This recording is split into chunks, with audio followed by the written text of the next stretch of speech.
You're listening to the Betoota Advocate's weekly news wrap on Desert Rock FM 96.5. Welcome back to the Betoota News Bulletin. The day is the 23rd of May, 2019. We've got the federal election in the rear view. It has been a merciless few months of political campaigning.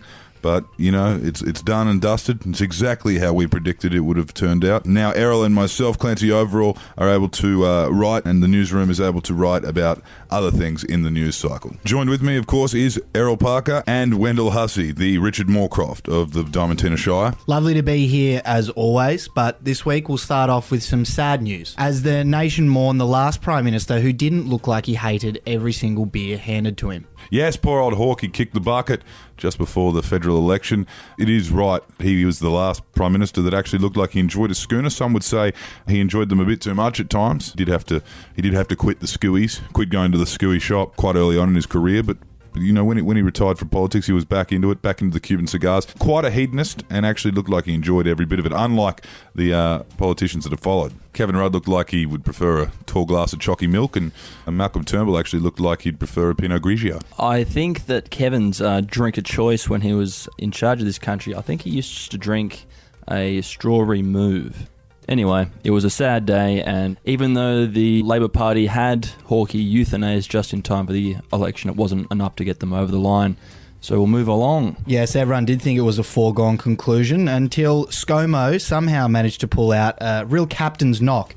And you wrote a story, Errol, the moment that Anthony Green excitedly declared the election in the coalition's favour, titled "Night Watchman Finishes the Day Not Out on 201." Yep. In the Night Watchman's own words, upon winning that, he turned to me at the Liberal Party function they had down there in Sydney. He turned to me, he said, "Errol, who's the fucking Night Watchman now?" Mm-hmm. And I didn't have anything to say for him. Nothing to say. Pulled a Dizzy Gillespie, and some would compare the Labor Party to a weary, injury-ravaged Bangladeshi side. Now, I guess you can't call him the Night Watchman anymore. He's been promoted right up the order.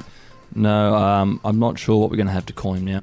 Now, in some other election news, there were a lot of people around the country blaming our great state of Queensland for the election loss for Labor. And Clancy, you spoke to a man from our country's most cultured city, Melbourne, about the loss. And that story was shocked lefties starting to think his farm invasions weren't that well received outside Fitzroy. Yes. Andy Vaxer was his name. He was a slam poet from Melbourne, and he was searching for answers on Sunday. Of course, he could only really look in the mirror to find out why Queensland turned on the left, I guess shutting down an entire capital city and breaking onto senior farmers' land and letting out the cattle actually didn't really do much for his cause of environmentalism and or diet-based extremism. No, I think a lot of the takeout from this story that you wrote, Clancy, is that it's probably better for the national discourse as if Victoria snapped off and sank into Bass Strait. I think that would do our nation a great deal of service and will allow us to move forward as a people. Yes. I mean, Andy is the pinnacle of what's wrong in the national conversation, national discourse. And he said the only thing he knew about Queensland, other than that they were dumb, mouth-breathing redneck deplorables, was that you can't get a decent coffee anywhere. So he didn't actually enjoy the trip. He went on 2 trips. He went up there to invade farms as a vegan activist, and he also went up there as part of the Bob Brown convoy, which really swung the marginal seats towards the coalition on Saturday. Well, if you're listening to us on the podcast, Andy, I think you should fuck off to New Zealand. And in sport, Wendell, what do we got? Yeah, there's some bad news for the Blue and Gold Eels Army around the country this week.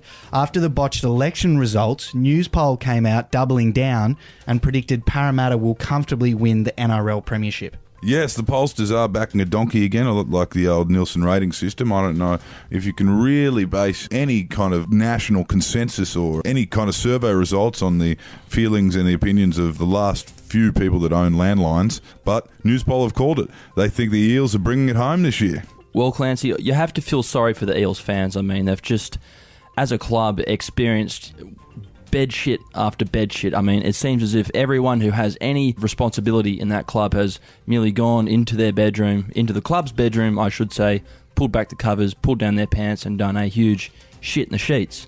Yes, very, very similar to the Labor Party, I guess you would say. In fact, there was another story we wrote. The Labor Party did have to send in a forensic cleaner on Sunday morning after that horrible, violent shit that they took in the bed.